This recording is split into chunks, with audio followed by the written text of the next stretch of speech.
So how should I handle that if I was doing some research on my family history?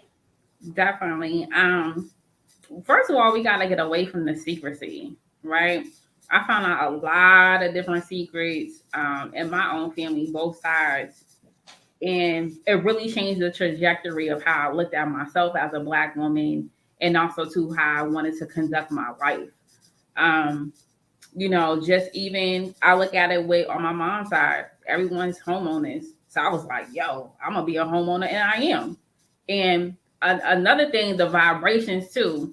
Being, like I said, a Black woman from Boston, spent 18 years there. I always say Alabama is my second home because my parents are from here. This is my lineage, and I pay a lot of homage. And a lot of times, and it's probably gonna ruffle some feathers, Black folks, especially if your folks are from the South, you don't belong in the city because we, where I was growing up, I used to spend my summers in down south. So it was like you had a lot of space to roam, to learn how to eat from the earth, eat from the land, do stuff like that. And when you in the city, what you scratching to survive. Isn't that like good times, right? Like you like trying to survive. Um, and we wonder why a lot of stuff happens because we're not happy. The weather sucks.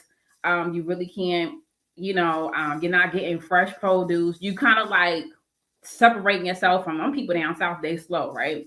So a lot of times, we have to really go back to basics of how like our family even lived, right? And when I found out the history of my family, like I said, on my mom's side, I was like, oh yeah, I can't stay up here in the city no longer. And even on my dad's side too, a lot of them are homeowners and they own land, but also too with the mental health.